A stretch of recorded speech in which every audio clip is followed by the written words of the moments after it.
What's happening, boys and girls? My name is Jeffery Scott Mitchell. I just want to cut this on and talk. I fooled with it minimally, trying to get everything set up right. It's my first time talking on this in a while. Probably my first time talking in a while, period. You may notice my mouth is messed up. My pretty smile has been compromised. I passed out, and I must have passed out face first. Because when I woke up and I was back in the bed, and I vaguely remember getting back in the bed, struggling to get back in the bed, laying down.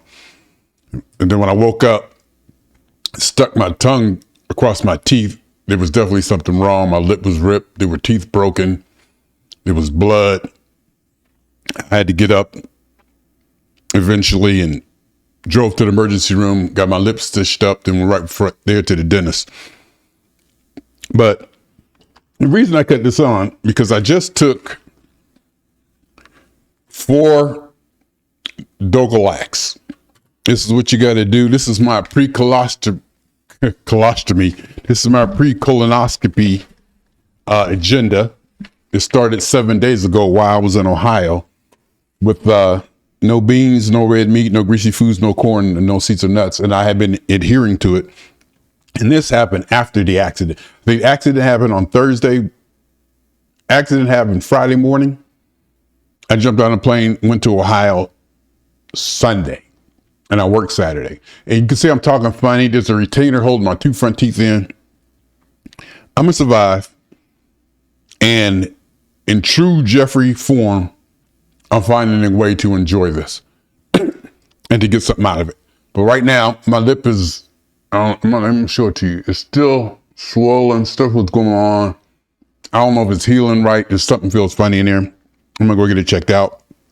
2 front teeth is still sore. I can't bite on the front. While I was back in Ohio, I was putting my food in a blender. I would actually make a sandwich, literally make a sandwich just like I would, and then put it in the blender and grind it to a fairly consistent paste. And I was enjoying it. Another thing Jeffrey does, Jeffrey seems to enjoy whatever the hell Jeffrey is doing at the given moment. And that could be a blessing or a curse. It can make me very complacent in that, I'm cool. There's a lot of the motivation I think human beings come from fear and apprehension and, just being threatened. And if you're not threatened and everything is good, you're more apt to just stay where you are. And I knew, and I had even said and discussed openly, I knew what my shortcoming was. I knew what I was doing. I knew my habit of eating improperly and my indulgence in the eating. I knew for a fact that I needed to change that. And it just went on for months and months and months. And just like 30 years ago, in 1989, when I wanted to quit drinking, I started drinking more just to try to get it out of my system. I said, I'm just going to drink. Eventually, I got popped in the face by the LA County Police, taken to jail. Actually, I didn't get popped in the face. They didn't. It was very, all my interactions with the police all through my life have been cordial, congenial. I have no problem. Am I bleeding? I don't care if I'm bleeding or not. I'm going to finish this. All my interactions with the police all through my life, couple of DUIs, blah, blah, blah, this, here, then that, have always been, no problem, very polite, taken care of. So I didn't mean pop in the mouth by the police. But it was just more of a wake-up call. It was definitely a wake-up call saying, hey, Mr. Mitchell, this is what you wanted. So when I got out of county jail, my sister and my ex-wife picked me up the next morning out of county jail. I quit drinking. I didn't even tell them. I said, I kind of made up in my mind, you know what? I got to pause. Yeah, just checking. It wasn't bleeding. There's something definitely going on. There's swelling. And I'm kind of concerned because I didn't take the antibiotic they told me to. I was already on the antibiotic for something else. I finished that up for 5 days. And they told me to do it, and I didn't. And there's definitely a swelling or something going on in there that I'm going to have to get checked out. But even through that, eating, it forced me to eat differently. And like I said, when I got, pulled over and taken to county jail, it's a wake up call. And then in this case, same thing where I actually passed out. My second time passed out. First time I passed out, it was no big deal. Blah blah blah. I was on my way to Petaluma. Passed out on a flight to San Francisco. They took me to the hospital emergency room. And I was able to blah blah. I'm okay. It wasn't a cardiac event. They said I was okay. So I went on to the concert, went to the show, and blah blah blah blah blah. So, but this time I fell face first. I'm definitely damaged. Wake up call. My teeth. My teeth have always been beautiful. And I should probably be more upset about it than I am. But I'm getting through it. And I'm not going to say that I'm enjoying this, but I'm enjoying the challenge and I'm enjoying the change. Because it was the punch in the face that made me to realize I need to stop indulging in certain habits that were putting me in this situation, the eating and just being perversely eating. Crazily eating. And then I get sick and I feel like I'm gonna throw up. And then when I go to the bathroom, where it seems like I always get up, just like on the airplane, I get up trying to make it to the bathroom because I feel like I'm gonna throw up, I pass out. The doctor said there's a condition where your body does that. Certain people do, the body just shuts down like that. So in this situation, that happened. So I jumped on the airplane and I went back to Ohio, hung out with my granddaughter, my daughter, had a good time while I was healing and eating differently. So now I couldn't chew. I can't bite. But before the dental injury, I was getting implants. So I got to cut the heat back on. And I'm cold. I'm always cold. I don't know why I'm always cold. It says it's 75 degrees in here because I got a thing, but probably something going on with me with that too. I don't know if you can hear the heater, but I don't care. I do care, but I don't. Anyhow, so, I'm eating differently. And like I said, the punch in the face or literally fall on the face, the wake up call. I'm eating differently. It had to adjust my eating because I'm getting implants. This is all over the place. I'm getting dental implants, so I already only got one molar. So I was using my front two teeth a lot, biting into chew. So all of a sudden I couldn't do that. So I had to start eating blended food. So I said, I'm going to take all my food, put it in the blender, and it was good. I was enjoying it. I was like, hey, this is kind of cool. To the point where I was looking forward to it. Like, yeah, I'm going to try this. I'm going to try that. And I got a food processor in there. I think, this might be a thing. And I was just enjoying it. Something just happened to me to where I'm like knocked out or whatever, passed out. And, I spin it. Somebody throw you lemons, make lemonade, which is one of the only things that I can drink right now. Because right after that, the 2 weeks, I spent back home when I flew back yesterday, tomorrow I have a colonoscopy. So while I was in Ohio, not only did I have a dental injury that didn't allow me to eat properly, I also had to go on this diet for 7 days. And this thing's, of course, no beans, no red meat, no greasy foods, no corn, no seeds, which really wasn't too bad because the only thing I do is stay away from red meat and a few things. But, me being me, I took it to another level.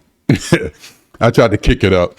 So I was taking cottage cheese, vegetables, turkey sausage, turkey kielbasa, turkey, fowl, chicken, fowl, FOWL, chicken and stuff, and making these little paste astronaut food type stuff and eating. It was good. And I felt, I was enjoying it, and I kind of still am. And getting turkey patties, getting chicken patties, just trying to stay away from beef for whatever reason. Oh, no, not for whatever reason, because of this. And I say for whatever reason, because it may be something that I may continue going forward. And before I left, it was funny too. Okay, one of the things that I could eat today. So now this is all over the place. But right now I'm on a liquid diet. I'm on a clear liquid diet. And I just, at 4:00, about an hour ago, I took 4 Dulcolax laxatives. Last night I drank the magnesium citrate. So things are definitely watering out, you know, flowing like that. Well, okay, here's the camera up here. I should look up at the camera. Huh? I'm looking at me. I'm trying to look at me and see what I look like when I should be looking at the camera. So let me put this up here. There's actually, there's an ad. I saw an ad for when you get a drop down camera, and the camera drops down to where, like, in front of the video, so you can like look at yourself and be, you know, see the camera. And it was kind of weird looking, but it works. The camera like drops down on the screen. It's like a real thin thing, and the camera's right there. And you put the screen right where you be looking to see yourself, so you can see yourself, but you'd actually be looking at the screen. So, because right now I'm looking at the camera and not myself, but I can see myself, and I really don't need to see myself, but I like to watch myself when I work or when I'm doing stuff. Hey, what was that? Oh, this is in Denmark. I got a slideshow on this empty. This is an empty scene in OBS. I just threw a slideshow on there. Oh, that's still Denmark. I was gonna say, I thought that was that's where the queen. They have a queen. You know, Denmark had a queen. So what was I saying? So I'm on a liquid diet today, clear liquid diet. I'm adhering to it. I just took the 4 Dulcolax about an hour ago. You know, no problem. I thought I was gonna have a problem not eating before I drink, because usually on a regular day, if I drink a glass of water before I eat anything, it comes right back up. 9 times out of 10, it's still cold. My lip is swollen. I'm spitting. I can't keep the spit in my mouth, so I'm having a problem with that. And it's because this is swollen, and it's definitely wasn't swollen before, so I got to get that checked out. What else? So, and one of the reasons I came on to cut this on is because I'm going through all this. And it's because of my indulgences. I'm a smart person. I knew damn well I shouldn't have been doing what I was doing. But it's because of my indulgences that I'm in this situation now. But it's also maybe because of who I am, or kind of still flesh related, still weakness of the flesh related, in that even this situation I have adapted to, and I'm kind of enjoying it. Enjoy might be a strong word, but it's not horrible. The challenge is not horrible. To get from point A to point B, where I wanted to get to anyway, is definitely rewarding, and I feel that. But I was thinking, and I've said before, that the best parts of being human lie in the weakness of the flesh. Our inconsistencies are things that, well, inconsistencies is subjective. And by inconsistencies, I mean the survival of the human race should be number one. We can argue that. That can be argued, but this is my opinion. Survival of our species and life in general, period, should be number one. We should be focused on that. It should be almost no other thing on our mind, just our survival. And I don't mean our survival from day to day or from generation, well, maybe from generation to generation. I'm talking about over eons, millions of years, or thousands of years, hundreds of thousands of years. Not like how I'm gonna pay the bills tomorrow. How we gonna take care of the homeless problem? Those to me aren't little, but they're not. They may or may not be anything that is recognized when people look back 2,000 years from now. But right now they're in front of us, and there's something we have to deal with. I'm not saying we shouldn't deal with them, but I'm trying to think in a bigger scope. So I'm thinking, when we encounter another species, or another species encounter us, I think that, what is this over here? What is that? What is this right here? Oh, that's the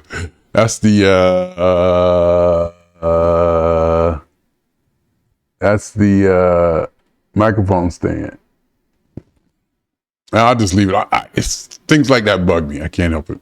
Things like that. Maybe I can come up a little bit. How about that? Come up. How about like that? Is that better? All right.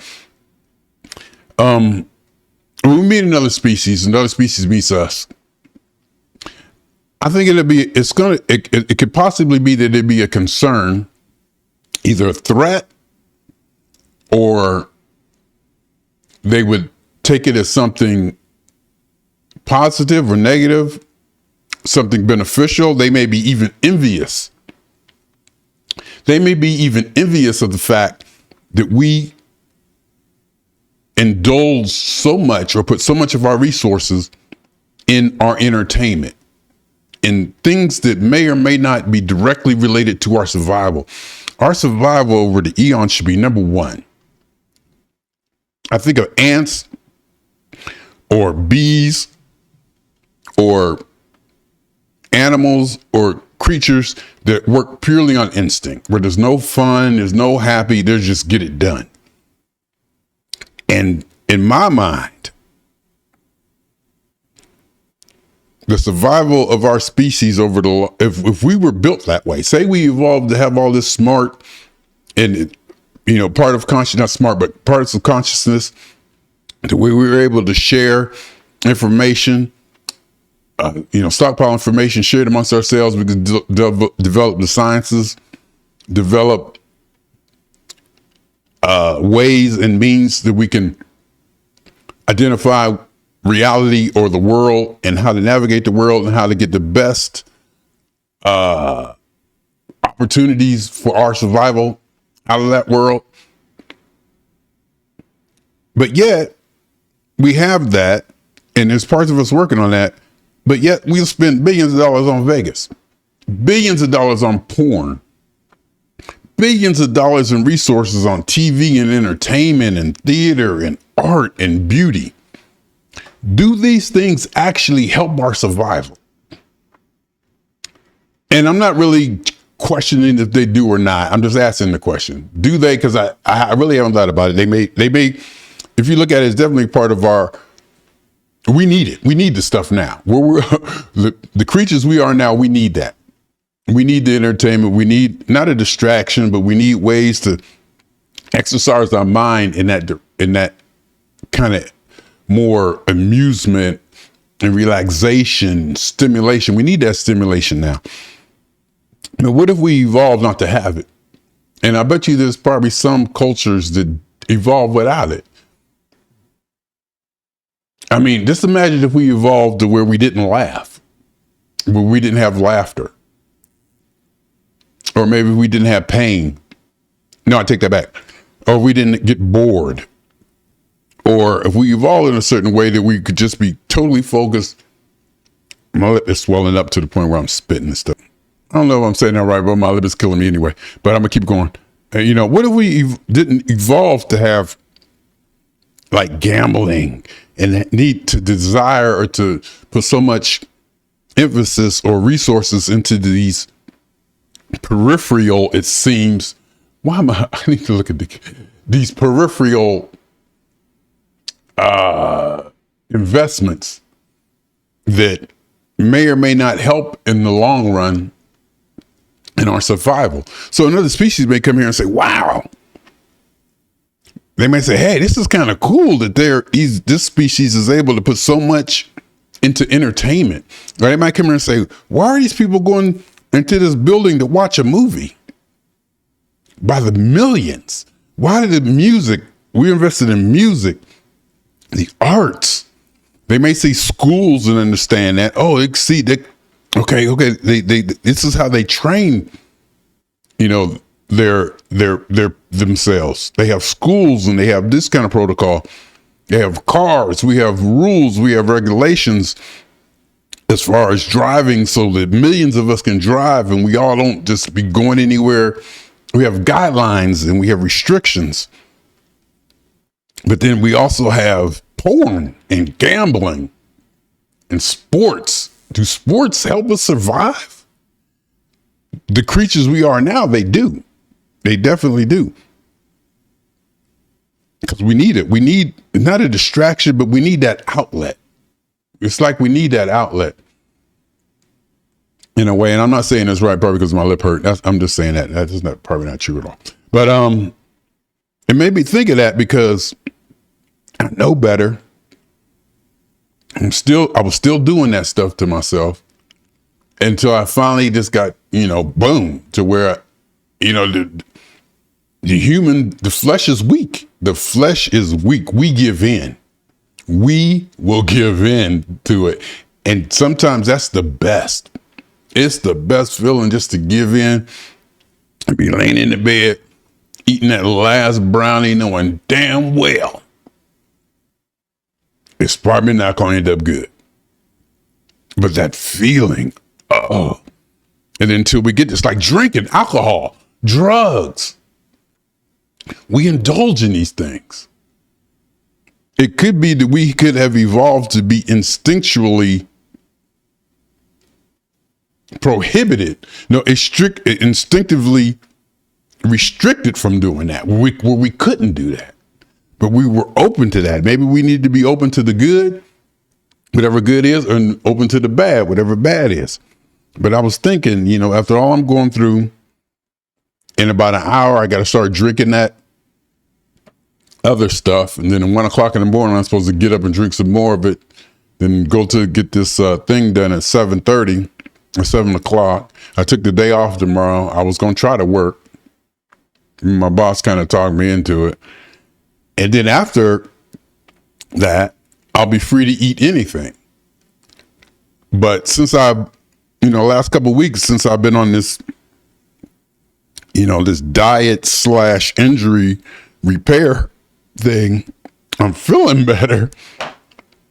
And I like where I'm feeling because I wanted to get here.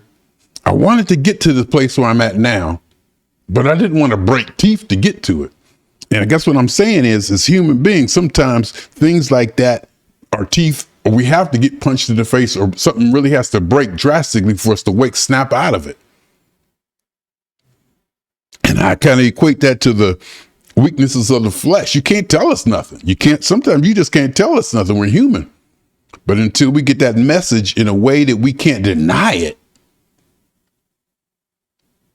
motivation comes in a lot of different ways. And that's another reason why I think heaven, we're not built for heaven right now. We need different kinds of motivations. We need challenges. We need threats. We need, I don't like that. And it goes back to where I was saying, even this I'm enjoying. My mouth is hurting. I can barely talk, but it's an experience. And then I was tying that back to when I first came across Buddhism. Buddhism is an atheistic religion. And I was agnostic and definitely atheist back then. So the teachings of suffering and craving, all suffering comes from craving. And adjust your mind. You adjust your wants. You mind your wants. You monitor how you let things affect you. You monitor situations and how you react to them. And over the years, I started to realize that no matter what it was, and you see other human beings, we're so resilient that no matter what it was or what it is, we can get to a point where we can enjoy almost anything. We can get to a point where we can adapt to enjoy anything. So when you drive down the street and a little, car may jump in front of you or something, or you hate traffic, you can learn to love traffic. It's all up here. And it's craving and it's suffering and adjusting my mindset to the reality around me, on top of making my foundation of health, wealth, well-being, and shelter strong, and increasing my capability to get the things that I want, increasing my capability to explore the passions that I have, to be able to bring in the knowledge and experiences that I desire, which is basically reducing my cravings, which would lower my suffering, but also being super appreciative of whatever I was going through or had to go through, and able to see the big picture. Oh yeah, right now my mouth is busted. I'm doing this. I went to jail because of that. that experience, to take that experience and be able to see what may could possibly be on the other side helps me through that experience. Because right now, things were going, for me. I was like, I just had a major accident. What happened to me was probably major. I say probably because I'm not sure because of the way I went through it. What happened to you? Oh, I broke a couple teeth, broke the bone, I got a retainer in my mouth holding my teeth in. My lip is all tore up. I only got one tooth in my mouth, blah, blah, blah, blah. But I'm just going through it. I didn't let it bring me down. And it really wasn't that painful, I don't think. But it was a big deal. It is a big deal. But in my mind, hey, I'm going to go to Ohio to see my granddaughter and daughter and hang out with family. I ain't got time for this. And like a week before, I saw P-Funk, so I was already vibrating really good and really high vibration. And that's why I ended up eating too much and spiraling off and boom, back to reality. And now the last couple of weeks with this new eating, I feel better and I wanted to get here. This is how I got here. And I wanted to tie that in, like I said, another species is going to come here. And they may be wired like, the less, what's it called? Wow, I got all Denmark pictures here. What did I do? And this slideshow is like all Denmark pictures. Look at that. Same picture again. Maybe I need to change them up. Look like it's the same pictures keep coming through. But, we shouldn't, worry about clothes, how we look. Is that relevant to our survival as a species? I'm not going to touch the religion thing, God, Jesus, that whole evolution, heaven, because that's people's beliefs and that's faith, and faith works. Regardless of how I feel about God or Jesus or this or that, no matter how sometimes I look and I see some of the things people say, pray for me, pray for this. Thank you for praying for this. Your prayers work. No matter how ridiculous I may think that is, I know that the faith behind that is real. And the faith behind that to that person is tangible. I completely understand that. If they post on Facebook for everybody to pray for them and something happened and things started to go the right way, maybe because doctors helped them, maybe because medicine helped them, maybe because hundreds of years of science went into getting that person well again. I understand how somebody who believes their faith in God, that Jesus actually helped, and I know how that can make a person feel better, regardless of the validity of that. And that is tangible. That faith is tangible. And who's to say what's right and who's to say what's wrong? The only thing you can say is, in my world, there is no right or wrong. There's only subjective experience. And, that's not the route I chose to go. But I understand that's the route other people go. And sometimes when I say, well, if God is good all the time, why did you get in an accident in the first place? Seems to me.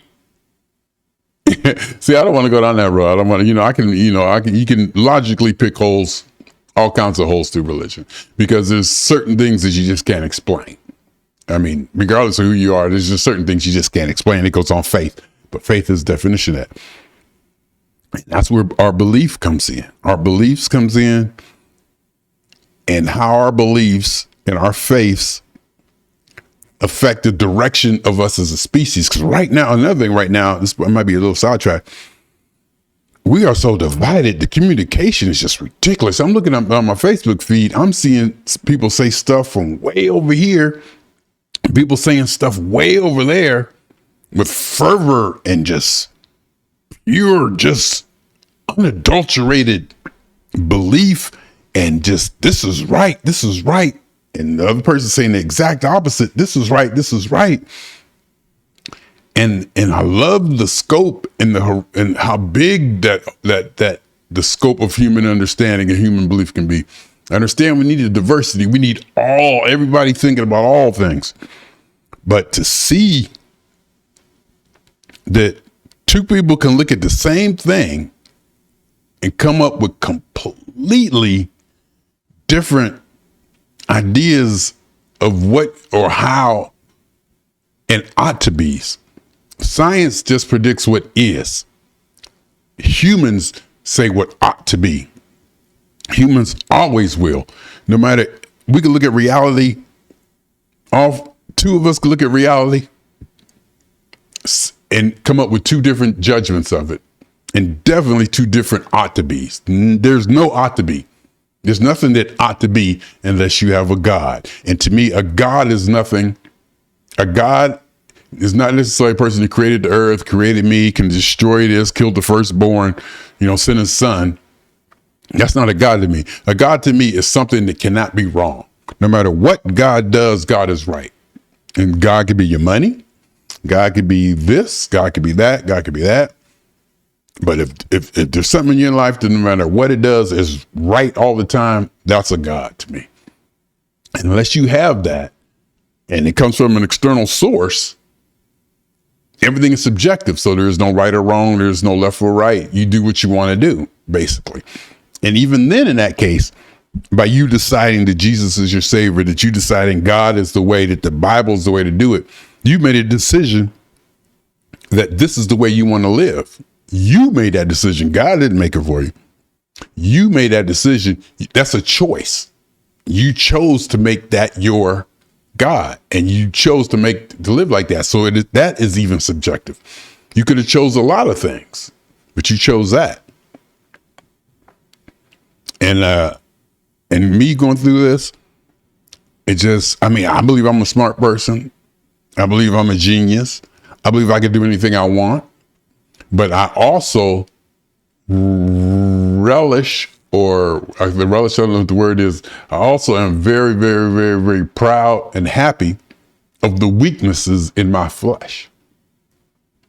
The so-called weaknesses in my flesh, the shortcomings, the quote unquote shortcomings of being human. That gives me that freedom. Like a species could come here and they can see and they find out, oh, this species can kill themselves.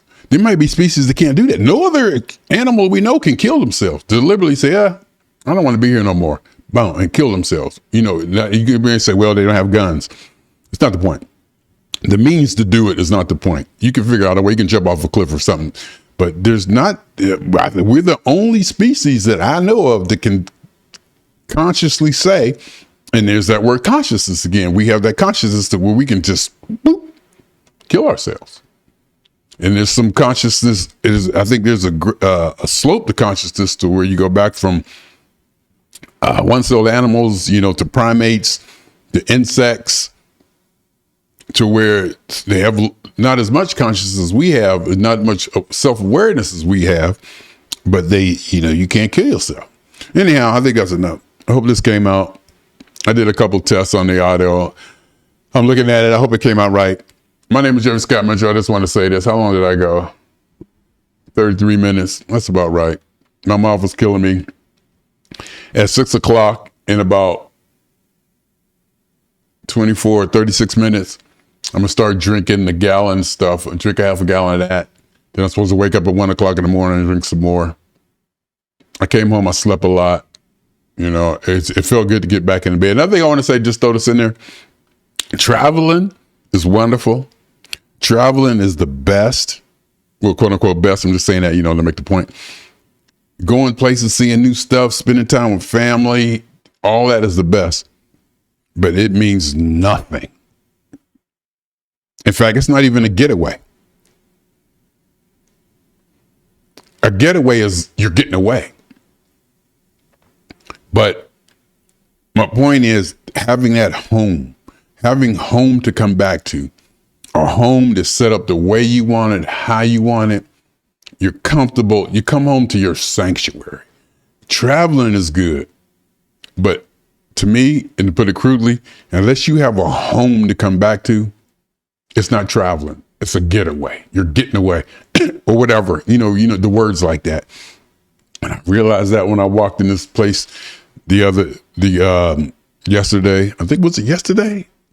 My God, see, it's just been flying around. I just been going boom, boom, boom, working, traveling, doing this, doing that.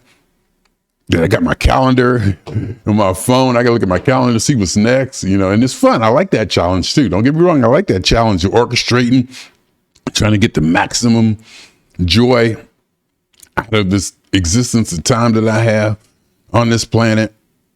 I love orchestrating. I love choreographing it. It was pus coming out my lip.